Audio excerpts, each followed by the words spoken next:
Hey guys, welcome back. So, hunting season is upon us and a lot of people are going to be heading out to their hunting camp.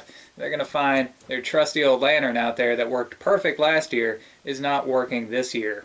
So I'm going to talk a little bit about probably the most common problem that you're going to have with these older Coleman lanterns, or any gas pressure lantern, if you've had them in storage, or if you're just buying an old used one like this. I just bought this one yesterday. It's not that I needed another lantern, but it came with a case and I needed a case for a 220 size lantern. So this problem that I'm going to mention is, like I said, probably the most common problem that I find, but it's one that has many different symptoms. Now in this particular one, the lantern actually ran, but I had what was called the ghost flame around the mantles. Now the mantles are the little sock looking things that actually light up inside the lantern. And if you looked just right, even though the mantles were lit up, there was a very fine flame outside of the mantles. Now that can be caused by a couple different things. The main thing is it's an oxygen issue. It's not getting enough oxygen. Or if your mantles are the wrong size and they're too small for the lantern that you're using, that can cause that too. But that's not the only symptom that you're going to have with this problem. So let me show you guys what I'm talking about. And I'm going to take this apart to show you what I found. Now, as I said again, you could have many different symptoms, but this is going to be probably the cause of most of them. So stay tuned. Alright, I've already loosened up everything on here, so I'll show you how these come apart. This particular model is the model 220K. It's a very easy model to work on. But it comes apart just like most of your modern lanterns do. You gotta be real careful with these globes. They break easily. Alright, so we got that off. Now you've got your generator tube right here, your burner assembly here. Typically this takes a wrench to take off. I've already loosened it up. Okay, this has a very tiny, I'm not sure if you guys are going to be able to see that, probably not. There's a little tiny wire that comes out from the bottom here, and sometimes it's going to be difficult to take it off. You may have to rotate the cleaning lever. Let me show you that. The cleaning lever on the 220K is on the back. On the 220F, it's going to be on the front, on the side. You rotate that up until you can unhook this little tiny wire,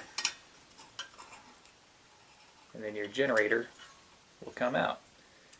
Let's see if I can give you a close-up of this wire. You see it's got that little hook right on the end that hooks on to your eccentric block right here. And if you turn your cleaning lever, it'll move it up and down.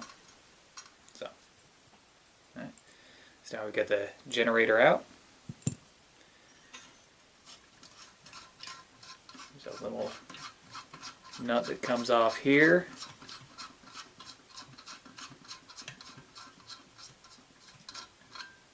There we go. That. Sometimes this piece here is rusted in. This is just a little kind of partial washer. Now your burner assembly should come out. That's the first thing that I saw. We got a wasp nest right there, a very small one. And see if I can get my flashlight out here. You may be able to see down in here. Let me get behind the camera.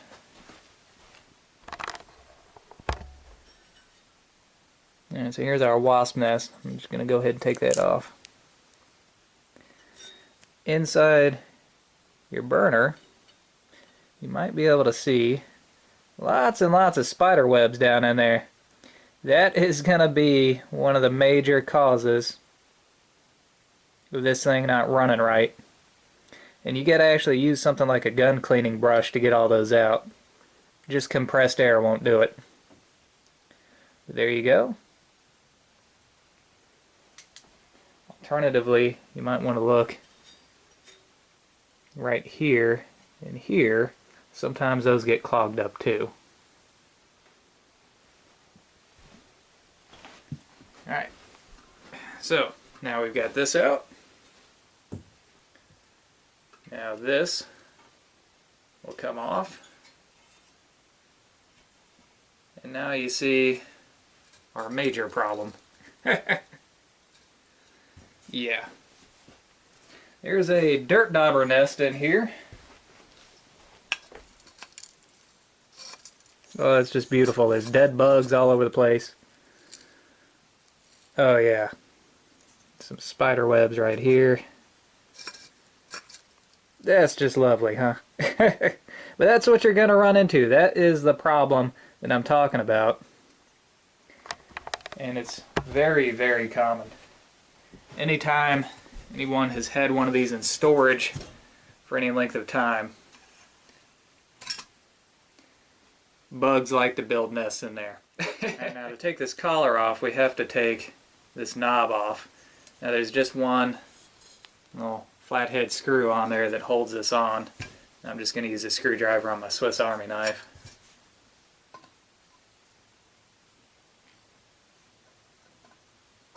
It's not a very big screw.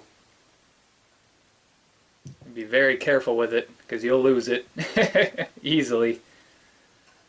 Alright, then that comes off. Now you may have to flex this a little bit. No, it's not wanting to come off because of the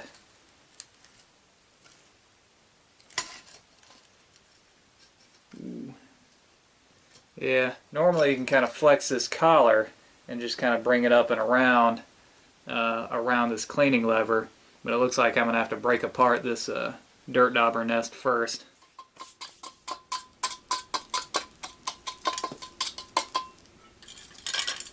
Alright, might be able to get this collar off now. You just want to kind of stretch this over the cleaning lever and pull it out like so. There you go. Now we can clean the rest of this mess off. Alright, so for the last little bit I used a toothbrush and some running water so I wouldn't scratch the paint. Not that the paint isn't already scratched on a lot of parts here, but you don't want to make it any worse. So there you go. While I was at it, washing things off, I went ahead and washed off the globe too, and the vent. So now we get to work on our burner here, which is all jacked up and nasty and got spider webs in here. The first thing I'm going to do is work on the outside, and for that I'm going to use this wire brush. Alright, I got most of the outside cleaned up now. Now we're going to work on the inside as well as we can. So to do this, I've got this gun cleaning brush, and I've got this old jacked up brass brush on the end here. And we're going to try to get all this mess out.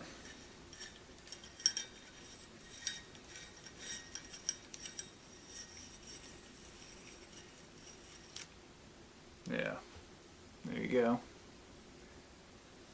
Hopefully we're getting most of it. It looks like we are. I don't feel anything else in there. So that should be good. Let me grab my light and show you the inside now.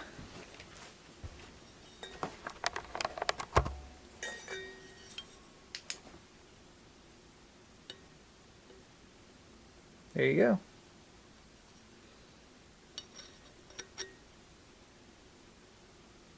As you see, that's much, much cleaner. Alright, so now for the rest, we're going to hose this down a little bit and do what we can to clean this up, maybe take care of some of the rust. If there's a little bit of rust on there, it's not going to affect the function. So let's get to that and flush out the inside here as best as we can. If you have an air compressor, that's great too. I don't have one, so we're just going to use running water. Alright, so now we've got this all scrubbed down, we've got all the dirt off, we've got a lot of the rust off. I'm not going to take it down to bare metal or anything today, but the next thing that I want to work on is the generator, because this is a very important part, and it is something that gets clogged up from time to time. Now this nut here just slides right off, and then on the inside you've got this piece here, and there's a very tiny wire on the end. You see the rest of it just dropped out. Let me grab that for you. The rest of this is just this little cardboard looking piece and a little spring piece here. Now we're going to try to scrub out the inside, and for that, again, I've got this little tiny gun cleaning brush. I'm just going to scrub what I can and then flush it out with some carburetor cleaner or something like that. And then it should be good to go. Now that we've got all this apart, I think it's time to put it all back together and see if it runs.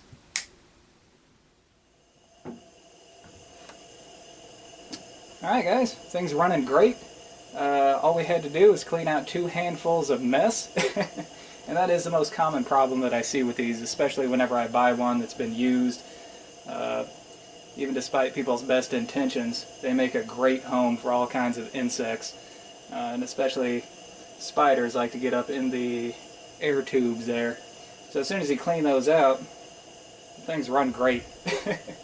So if you get to hunting camp and your lantern is just not running the way that it should, that's probably what the problem is. Just give it a good cleaning and it should be good to go.